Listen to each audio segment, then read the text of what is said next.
السلام علیکم قدرمن لیدونکو ستړي مسئ هیله د جوړ تیار او صحتمند اوسئ او روژه مو تر دې دمه په خیر سره را رسولې وي. نننۍ موضوع مو په ورډ پروګرام کې څنګه و مونوګرافونو او یا سمینارونو ته د صفحو شمېرې ورکړو. تاسې به لیدلي چې اکثره سمینارونه یا مونوګرافونه لومړنی کور پیج یې هېڅ شمېره نه غواړي، خو تر کور پیج وروسته فهرست، سریزه او داسې نورې صفحې بیا الف ب ت س غواړي او تر هغه وروسته صفحې چې هغه اصلي متن راځي هغه یو دوه درې غواړي. خو داسې هم پېښېږي چې د مونوګراف په وروستۍ برخه کې یا د سمینار په وروستۍ برخه کې موږ د سمینار پایله راباسو او هلته ماخذونه ورکوو، خو هغه صفحې بیا شمېرې نه غواړي. نن پر همدغه موضوع بحث کوو، څه ډول خپل مونوګراف ته پیج نمبر ورکو یا د صفحو شمېره ورکو، تر څو په مسلسل ډول څنګه چې د مونوګراف د مضمون لارښوونه دي د هغه د لارښوونو سره سم موږ خپل سمینار استادانو ته آماده کو او هغوی نیوکه پر ونه کې. نو ویډیو تر پایه در سره وګورئ. په دې ویډیو کې مې هغه مهمو ټکو ته اشاره کړې ده. که چیرې تاسې یوه لحظه هم دا ویډیو تر سره تېره کړئ، کیدای شي چې تاسې په دې کار باندې پوه نه سئ چې څه ډول مو خپل مونوګراف ته د صفحو شمېره ورکړله. دغه دپاره موږ لومړی څه کوو، د وټس اپ همه راخلاصه کړې ده، په دې کې زه یو څه لیکمه.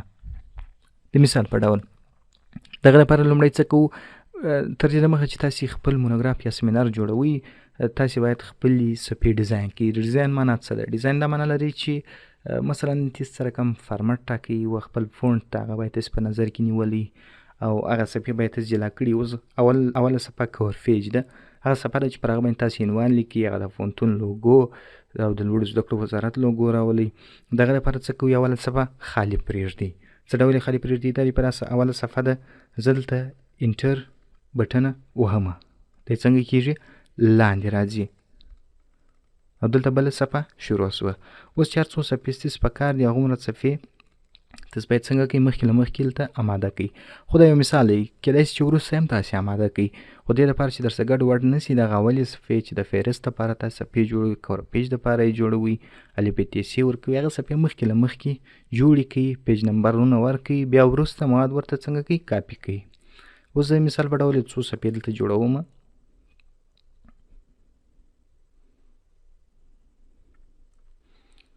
اوس صفحې ما څنګه کړلې، خالي صفحې مې جوړې کړلې. لومړنۍ صفحه کور پیج ده چې په دې کې زه څه کوم، هېڅ نه لیکمه، دا دغسې خالي پرېږدمه. خو دغه هغه صفحه ده چې نور زه غواړم دلته الف ب ت س ورکړم. نور تر دې وروسته، تر اولې صفحې وروسته دغه صفحه ده چې دلته زه غواړم الف ب ت س ورکړم. د مثال په ډول زه دلته یو څه لیکمه.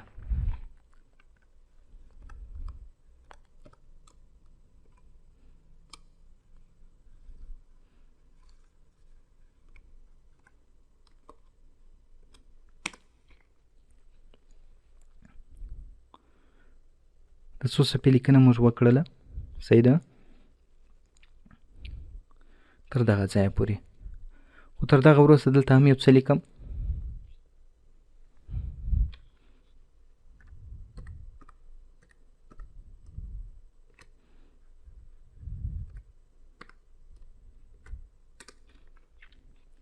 دا نوره لیکنه ده. راځم دا صفحه پر درته تشریح کوم. دا زما د کور پیج صفحه ده چې زه په دې کې وروسته غواړم دلته د پوهنتون نوم، د افغانستان د لوړو زده کړو وزارت لارښود استاذ ترتیب کوونکی هغه څه چې په اوله صفحه کې لیکل کېږي. تاسې فکر وکړئ چې نور دا فهرست دی، فهرست دی او هغه نورې صفحې دي چې الف ب ت س ورکول کېږي. بیا تر کومه ځایه پورې؟ تر دغه ځایه پورې. خو تر دغه صفحې وروسته چې کومه صفحه ده، نور اصلي متن دی چې 1 2 3 4 5 شمېره غواړي. زه راځم دې ټولو ته جلا جلا شمېرې ورکوم. څه کوم؟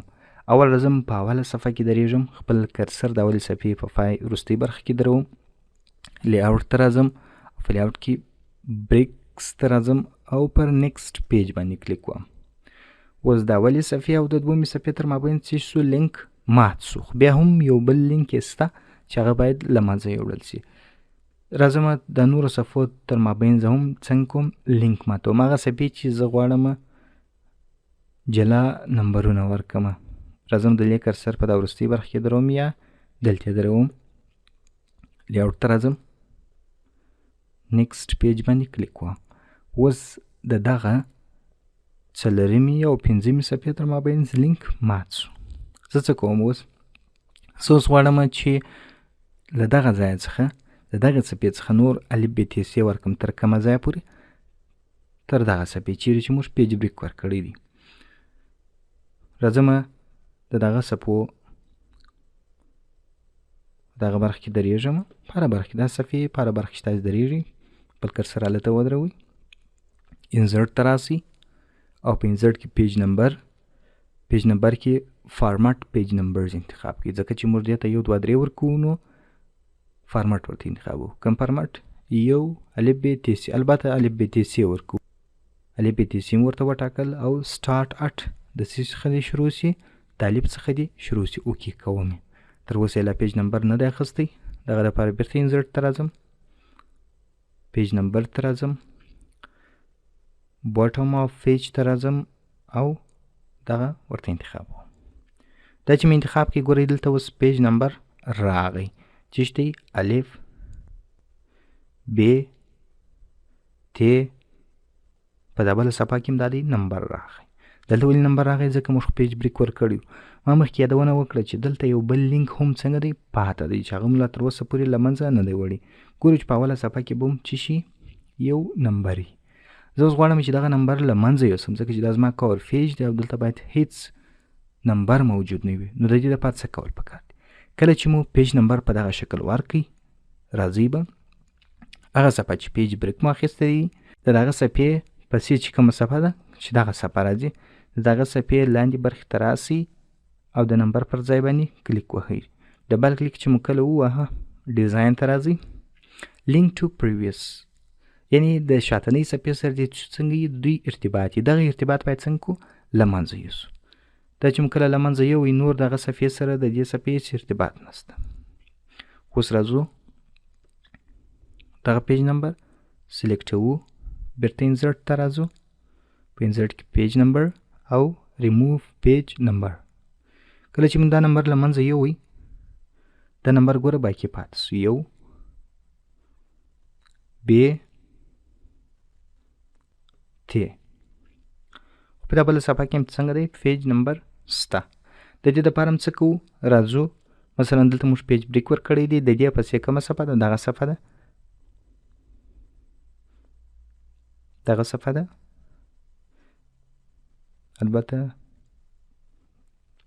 دغه صفحه ده. دلته چې کومې صفحې ته پیج بریک ورک دغه مخته چې کومه صفحه ده چې دغه صفحه راځي، د دې په نمبر پر ځای باندې دلته ډبل کلیک وهو، لینک ټو پریویس یې له منځه وړو. کله چې مو دا له منځه یوئ دلته راځو دا نمبر ډیلیټوو. دا چې مو کله ډیلیټ کوئ لوړ راځو، ګورئ دا نمبرونه څنګه دي؟ ثابت پاته دي. نو دغه تاسې کولی شئ چې خپل ټولو صفحو ته په دغه شکل باندې ترتیب ورکړئ، څنګه شمېرې ورکړو، څه ډول الفبې ورکړو. څه به کوئ؟ په کومه صفحه کې چې تاسې غواړئ چې جلا شمېره راولئ تر هغه صفحې وروسته پیج بریک ورکړئ.